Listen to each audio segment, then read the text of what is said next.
This is the advert which on Friday told passengers to look forward to the opening of Angel, the most modern station in Europe today. But instead of commuters this morning, the £70 million showpiece was full of embarrassed workmen and engineers. The problems with escalators. At 200 feet they may be the longest in Europe, but they're refusing to work. Thousands of passengers were forced to take the bus or walk. Well, it's bloody ridiculous. It's fairly typical, isn't it? Very typical of what London Underground manages to achieve. You're going to be late for work now? Oh yeah, half an hour. And you as well, madam? Yeah, that's right. We've added an extra half an hour to our journey. Not too pleased about that this morning. Passengers delayed by more than 20 minutes will be the first entitled to claim under the Tube Charter. But the majority we spoke to said they wouldn't bother. Will you claim under the Passengers Charter? No, it's not worth it. It's not worth the aggravation. Is it really worth it? Well, it could get your fare back. What is it, 80p?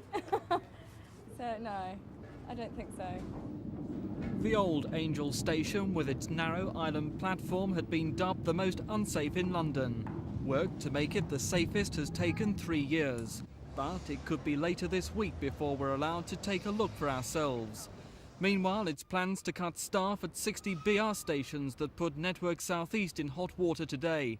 The London Regional Passengers Committee annual report condemned the plan, saying BR have gone back on an agreement to improve lighting, information and ticket facilities where staff are cut. The code of practice has gone out of the window. In the 60 suggested destaffings we've had since the new year, there has been not one jot or tittle of an improvement promised. Any amenities covered by the code of practice which happen to be there at the moment, fine. Anything else you can whistle for.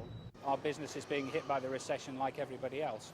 If we were foolish enough to stick our heads in the sand and say, well, we won't do anything about slimming our business down to match the level of business that we're seeing, then we'd be very foolish and I would not be in work for a very long time.